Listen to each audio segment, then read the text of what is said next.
Hello everyone, welcome to the second video of the channel. We're going to take a slight break from partial differential equations because I think it would serve us all well if we were to look instead at multivariable calculus, or as I've put the thesis of this video, what happens after calculus? It's not heaven, is it? Well, stick around for the ride. Just a quick thing about the channel, I don't want to focus on one topic too much. I'd like to be a bit more broad and then we can start going into depth a little bit later. So I'll follow up to the Black-Scholes PDE video soon, but I thought this would be a nice second video to start. Firstly, we do a revisit of the fundamentals. So we have calculus as we know it. We have one input to one output. Things that take things from one input to another output are called functions. These can be graphed, setting the y-axis to be the value of f of x, f being a function of x. We can differentiate functions to find tangent line and points. We can also integrate functions to find area under the graph, or even when we do volumes of revolution, the volume of when a graph is rotated about an axis. We're going to start to extend this idea. We're going to start to think about why should we limit functions to take only one input? Why can't they take more than one, two, three, n inputs? Similarly, why do we need to limit the output of functions to just one number? Why can't they output more than one number as a vector? So, well, it's still outputting one thing, air quotes here, thing, but it's outputting a collection of numbers like a vector. I know vectors are more complex than that, and we'll see and delve into that, but vectors for now can be thought of as a container for more than one number. So if it outputs one vector, it's actually outputting a lot of other numbers as well. And when we do these parameters, how does calculus look in such a context? So there are two ways we can broach the subject. We can go via the way of differentiation, we can go via the way of integration.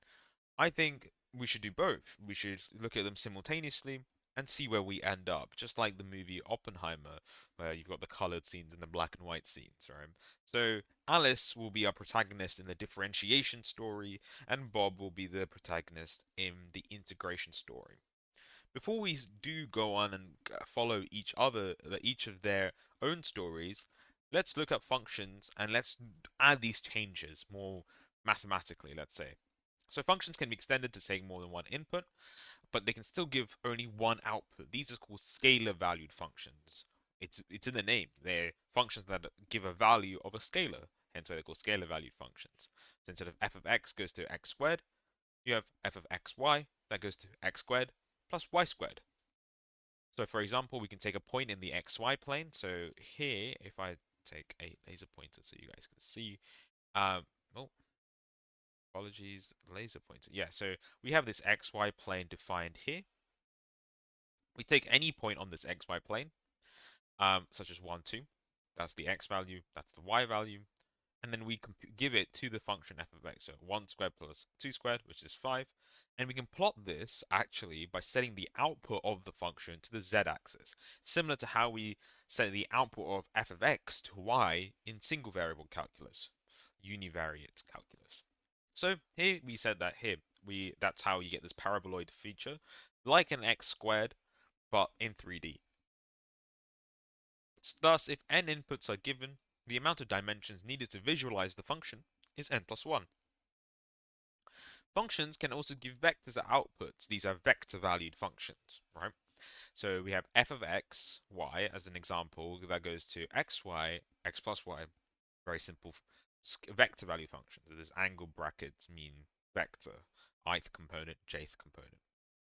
These can be visualized if we take a point again on the xy plane and plug into f. Here it goes 1, 2 will become 1 times 2, which is 2, and 1 plus 2, which is 3, so you get the vector 2, 3. And now this vector 2, 3, we can actually draw, so if we have a point, this point here, 1, 2, that as an input, we can go sort of 2 this way and 3 that way, and you can draw a vector here, which is its output. So all the outputs of the vector valued function are actually drawn as little arrows here. It's a little bit harder to see, but we'll see more examples later. An important realization, unlike our scalar valued functions, is that the dimensions of the output is not dependent on the dimensions of the input. You could take three variables and output a 3D vector, so this could be x, y, z, and it just gives back x, y, z. Or you can take three variables and output a 2D vector, x, y, z. This could be x, y, z, plus, and then that's your ith component, and x plus y plus z. They are not like linked. And the third thing we'll look at, and this might be already quite sort of well known, is parameterization. This is still quite similar to how we were doing it in our single variable calculus. It's just that instead of it being f of x of t, it's now f of x of t, y of t, where t is just any parameter. Cool. We now start with Bob. Okay, so Bob is thinking of taking a walk, and he's taking a walk, and we're just looking at like top-down bird's eye view of his walk. He starts here, he ends up here, and he takes a walk. He wants to tell Alice though how much he walked. He wants to brag to her basically about saying, "Look, I walked this much." But this is a curved path, so how is he going to find out how much he walked? Well, we're going to say that this is a function of a this is a parameterized function actually of t, so t cos t, t sin t. Um, and we're going to say that this function r of t is t cos of t. I'm just rewriting what was on the previous line, just in a column vector, t sine of t, where r is the position, a general position. We'll use r more often. It's like a collection of x, y, z, whatever spatial coordinates, right? So what we can do, what Bob thinks of doing, which is really smart of him actually, is that he thinks, okay, well, if I zoom in to like this bit here, if I zoom in and actually see how that behaves, well, look at that. That looks like a straight line.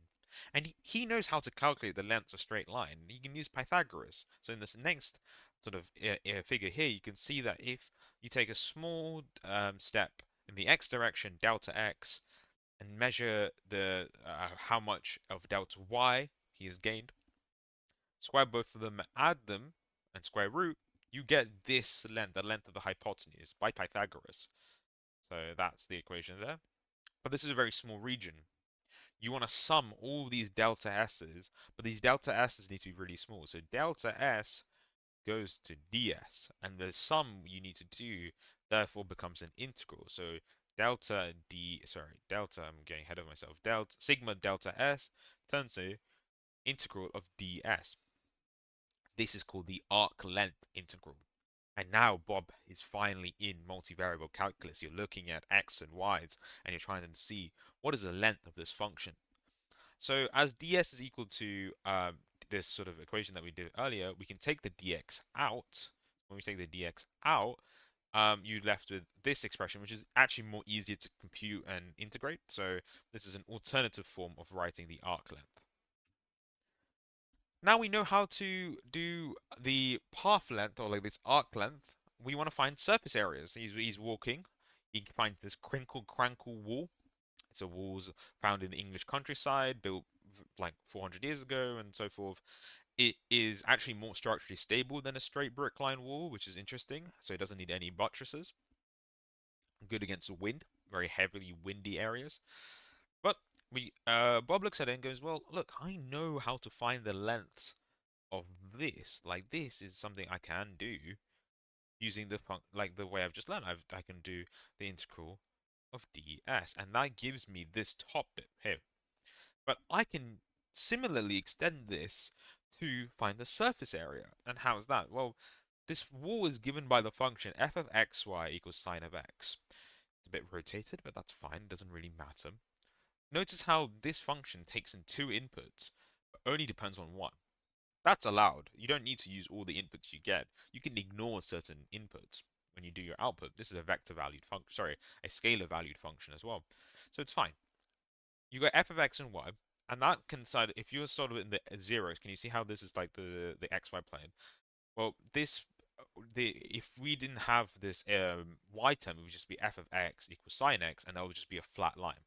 But it's f of xy equals sine x. So for all y values, it draws basically the same sort of shape again and again, and that's why you get this sort of height coming up, right? So his series formula sums the top. But what is this height that we're getting? This height is nothing but f of x, y.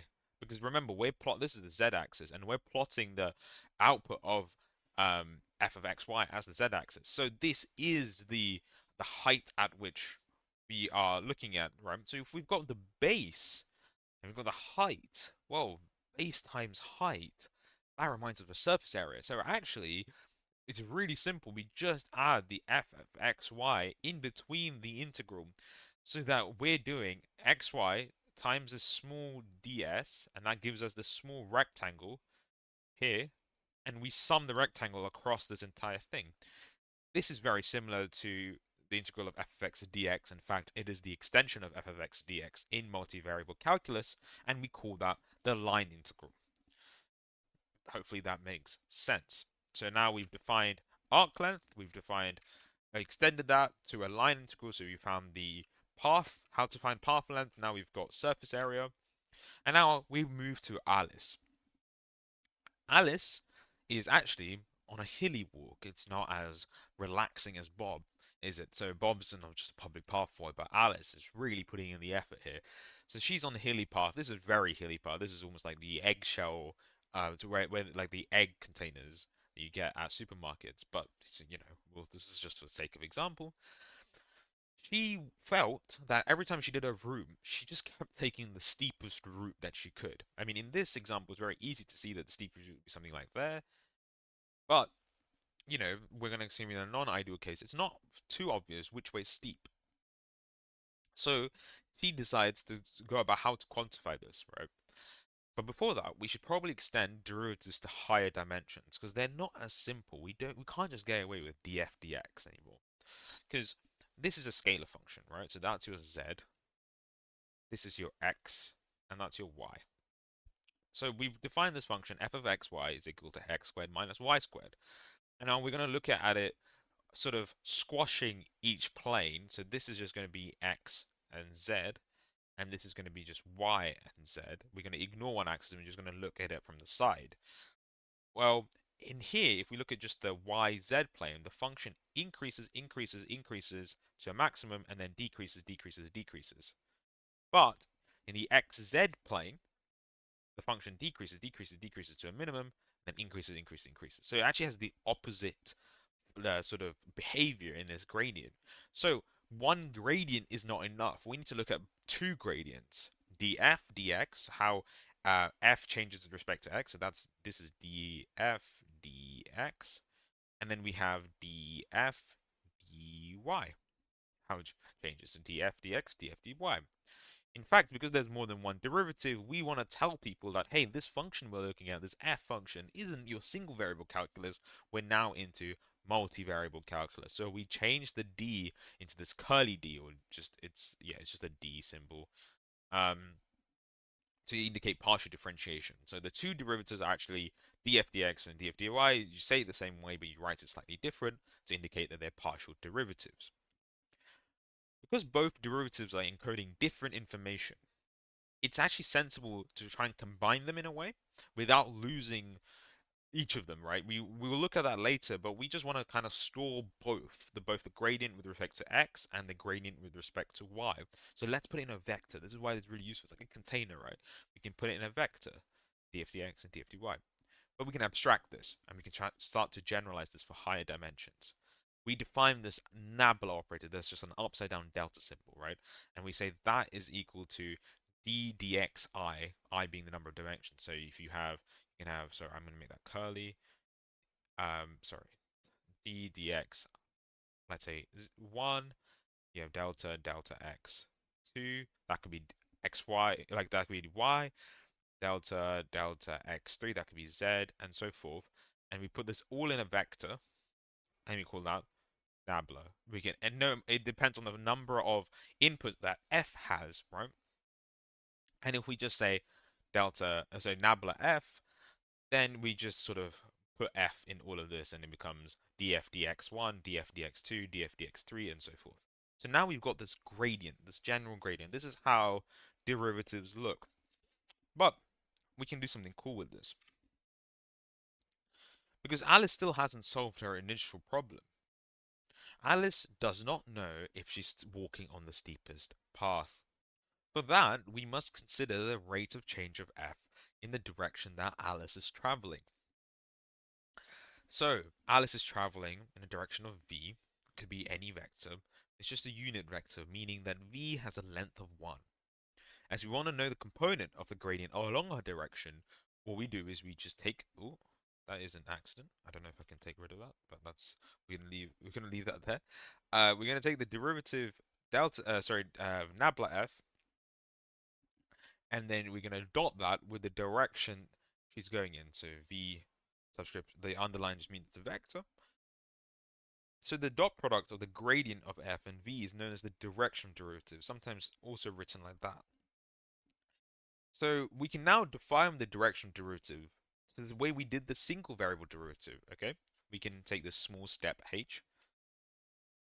We have the direction we're going, so this is a vector v, right? So it has a component vx and then a vy. H times vx, h and vy, this small step in x, small step in y, minus the original position h. I mean, to remind yourselves that f dash of x is defined very similarly as h goes to 0, f of x plus h minus f of x all over h. So you can see the similarities there. We can say that, let's just take an example now. Let's say f of xy is sine x sine y. This is the plot in which she is going. In fact, that is how I plotted it. This is sine x sine y. That's the function. It takes x and y and multiplies them together by their signs. If you want to find nabla f of xy, the gradient of f of xy, differentiate this with respect to x. Well, y is just, we can assume to be a constant because it doesn't depend on x. This bit here doesn't depend on x. So we just have to differentiate this bit, which is cos x sine y. And similarly, this is a constant, we just differentiate this, sine x cos y. That's why we get this vector. We plug in some value. Let's say Alice is at these points, pi over 6 and pi over 4. We plug this in, we compute this, and we get these two places. This is a gradient, right? We'll see what this means in a second, but this is a gradient. And then you have your vector, the sort of direction she's walking along. So she's walking along sort of just one east, so 1 unit east, and no, she's not going north or anything. So that's why her unit vector, it's a unit vector, it's a length of 1. So if we take the gradient along this path she's taking, there's 1, 0 path. So either way, as we dot it, we do 1, 0 dot this, and we just get root 6 over 4. So this is the directional derivative. This is how much the slope of the function is changing along this direction v. In other words, how much the hill is changing its gradient along the direction Alice is taking. But we are now ready to actually answer Alice's question. If we look at this dot product more carefully and expand it, well, we get the magnitude of delta nabla L. I'm going to keep saying delta. I think it's just muscle memory here. We've got this sort of gradient of f times the magnitude of v times cos theta. This is just the dot product formula. We know that the magnitude of v is 1. It's a unit vector, so we just left with this term. To see what the steepest descent should be, we want to maximize this. And this is maximized when cos theta equals 1. In other words, theta equals 0. But if theta equals 0, it means that there is v dash is in the same direction as nabla f. In other words, when the direction we're going is the same direction as the gradient, in other words, if we were to take this step, again, we would maximize the ascent. So in fact, the gradient of a function gives you the direction of steepest descent. This is so fundamental. Like this, the direction of steepest descent is the gradient. And you can see how that applies to single variable calculus as well. It's just that there's no vectors there. It's just like a slope. It doesn't matter which direction you go. But here we have a direction, and if we follow the direction of the gradient, we go to the local maximums. So that's a really important sort of result. And in fact, when we do machine learning later on the channel, we'll be negating it negating this derivative so that we go in the gradient of like sort of steepest descent. So not steepest ascent, but steepest descent. And we'll see that later. So it's a very important concept here. We're back to Bob. And Bob is looking at vector fields. And if you don't know what vector fields are, they're just at each point, it's like a function, a vector valued function that's applied to a point. We saw it earlier if we go all the way back here. So this is a vector field. It's called a vector field because it's a field of vectors. Very imaginative, I know.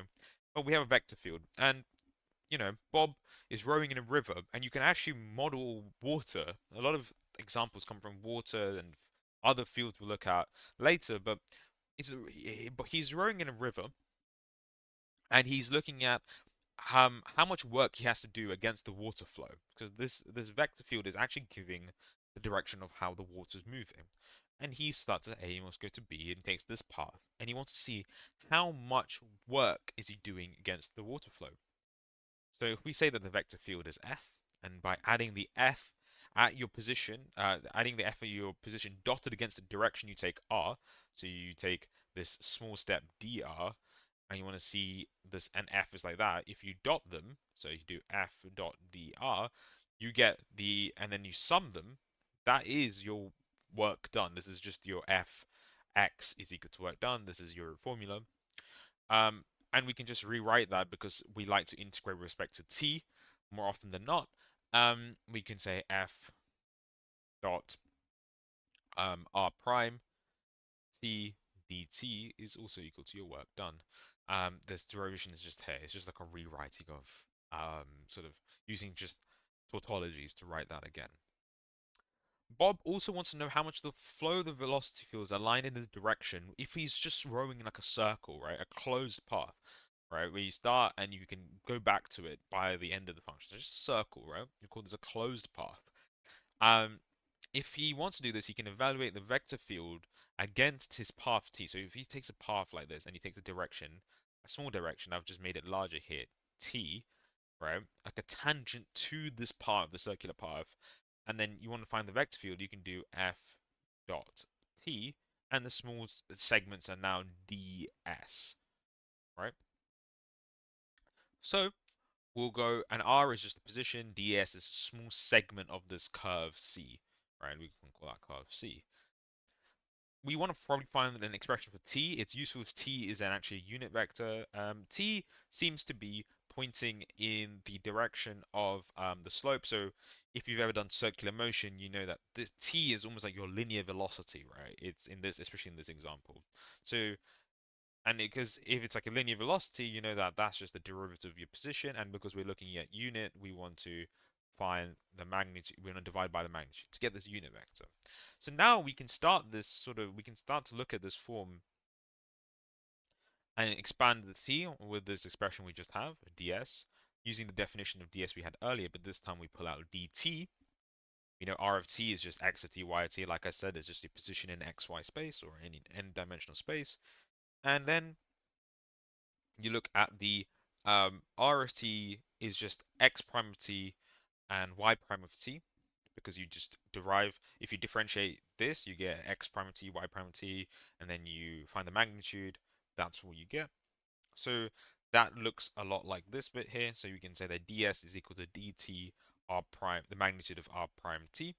So we can put that in. These r prime magnitudes cancel actually, and we're left with this. So we're left the same thing here. We have this, so we're sort of linking this idea of how much work we have to do against the field, how much of this is aligned to this path. This is all the same way of thinking about it, right? I've just shown you two different ways of deriving this very important result. It's called the flow integral. You're looking at the flow of the vector field, and you're looking at how much that aligns to the path you're taking. Flow integral.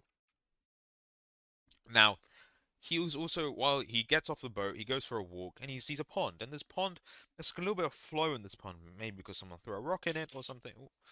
Maybe because someone threw a rock in it or something. There's a flow.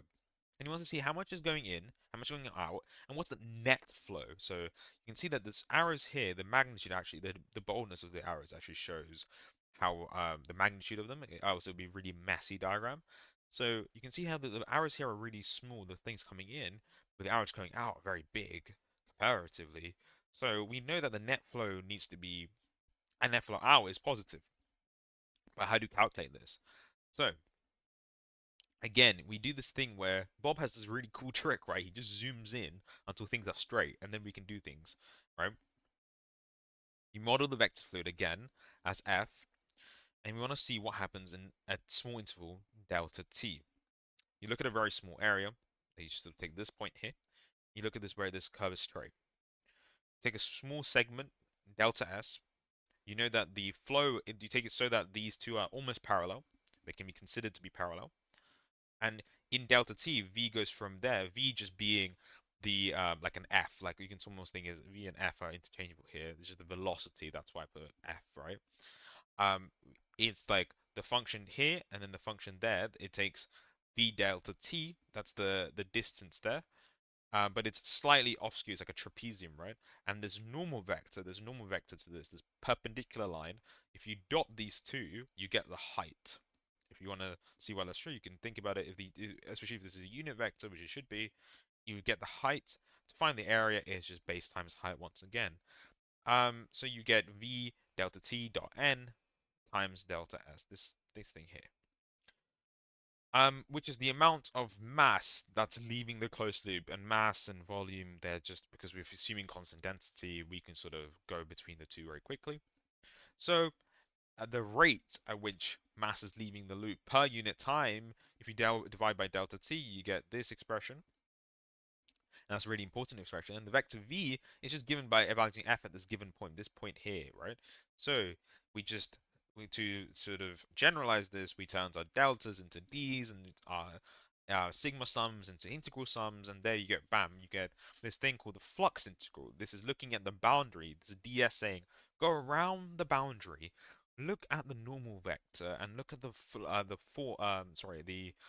field, the direction of the field at this point. These are all vector valued functions, if it wasn't obvious from the plot, by the way. And you look at them and you go, well, dot them to see how much is going out relative to the perpendicular of the boundary, and then sum them across. That's a flux integral. But Alice is on the same pond actually, and she's thinking a different question. She's looking at how much water spins, and this is a really important concept, right? Water spinning it's a slightly more it's a slightly different question. You have to phrase it in a different way, but she uses the same technique as Bob. She zooms in. So you've got this little like this sort of so like a well of water here, or a whirlpool, and she wants to quantify how much this thing is spinning. The concept of spin is called curling, so it's like almost curling, right? So what she zooms into the origin, which is probably the simplest point to take, and she's presented with these arrows. Well, what we're gonna do is we're gonna say, well, this vector field f of x and y is some. It's like a vector valued, of course, because we're seeing vectors.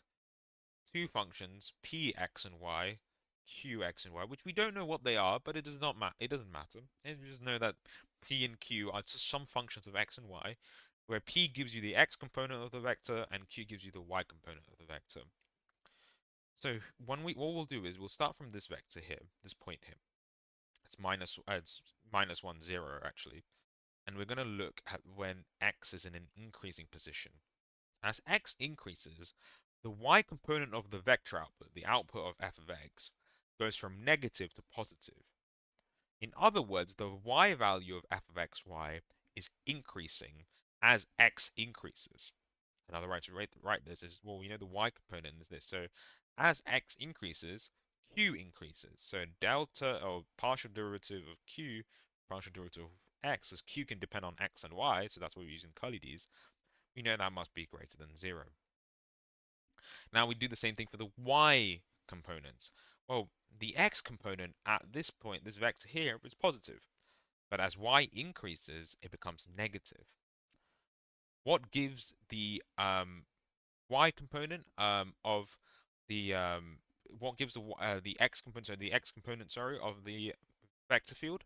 What's px of y? Because the x value there is this one, px of y, and px of y goes from positive to negative as y increases. So the change of p, or the change of y, is actually less than 0.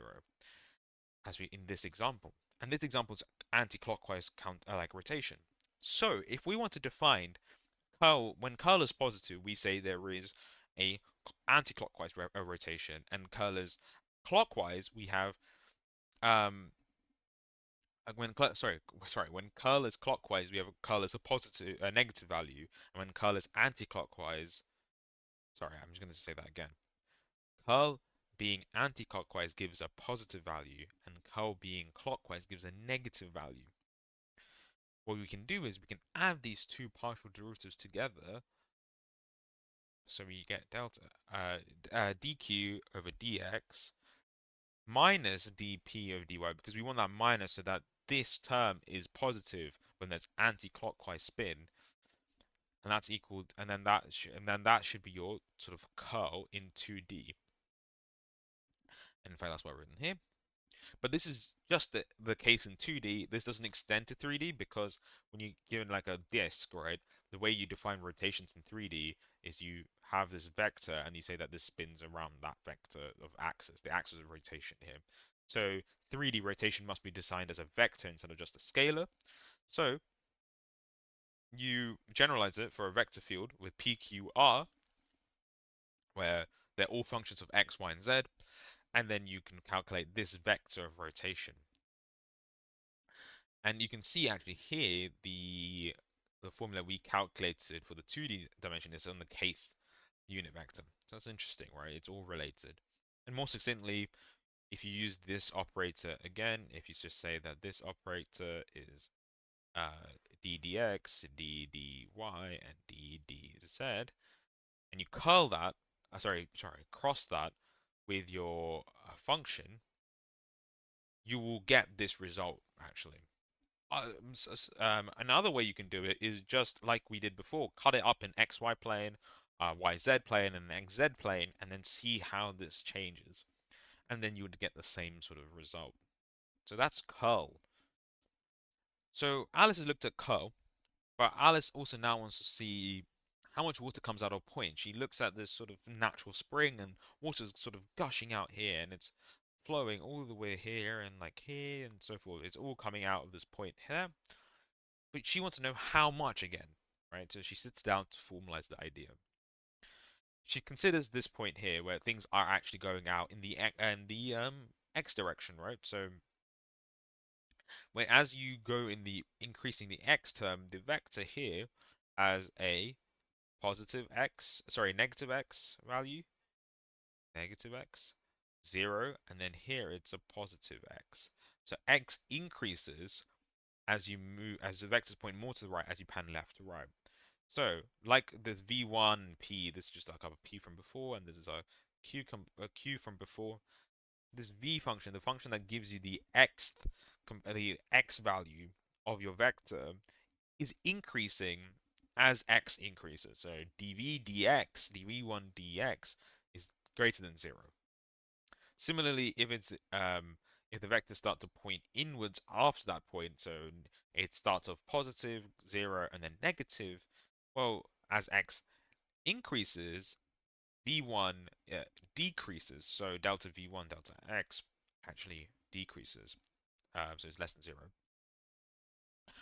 Well, similarly, we can apply the same logic to v2 and how y looks, and well, we look at the fact that, well, if things are coming out of something, so this coming out the point, this is coming out the point, well, both their partial derivatives, respect to x and y, respectively, is greater than 0, and vice versa.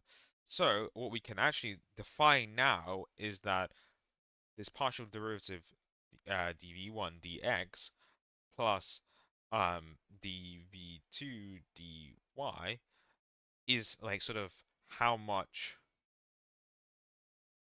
comes out. We call these things, the things when water is or anything else is coming out, we call them sources. If things were to come inwards to something, we would call them sinks. So sources have a positive value for this, and sinks have a negative value for this. As you can see from here, you can sort of convince yourself why that's true. And again, we can use a very clever operator here, the dot product between our nabla that we defined earlier, which is, again, just to remind you one last time, it's this for 2 dimensions. And if we dot it with this function, you'll see that we get this result here. So that's what something we call divergence, how much is diverging out of a point. So we go to the first conclusion we can make. We've just looked at how much water comes out of a point. But before, we said how much water leaves a region. Well, Bob talked about that, and Alice talked about points. These seem like they should be related. I mean, a point is nothing but a region that has zero area, right? It's like this degenerate area. So, in fact, we can relate them both. If we define the divergence of a vector field f of xy, we can relate that to the integral, the flux integral of f, right? So that's the f dot unit vector n ds for a closed circulation loop C. If we scale it by the area, 1 over its area, and then we make that area go to 0, that gives us the divergence of a point. So how much stuff is leaving this region, but we make the region's area smaller and smaller with this sort of term, and that becomes a divergence, how much water is leaving a point. Similarly, Alice defined how much water is curling around a point, and Bob defined how water curled around a region. Same idea. We add this sort of correction term there to make this flow integral basically go like the area around the area that the flow integral is working on go to 0 so that it becomes a point. So 2D curl is this it can be defined as such. So we've now seen how these two very different paths we took has led us to same results. It's just how whatever is easier to compute, right? So you can almost think as divergence as like a cheat code of calculating the flux for a very small point and so forth. So, satisfied with their results, Alice and Bob finish their cup of coffee. They go home. But we must go forward. We must go on. But this will be enough for the first video. It's quite a long video. Hopefully that was clear enough. If you have any questions, leave them in the comment section down below and I'll do my best to answer them. Hopefully you enjoyed it, and the next video after this will be continuing with this so we get to the end, and by the end we'll be looking at very important theorems like Green's theorem and Stokes' theorem, so stick around for that. It's a pleasure to have you on. My name is Praneeth. I hope you enjoyed this video. See you all very soon. Goodbye.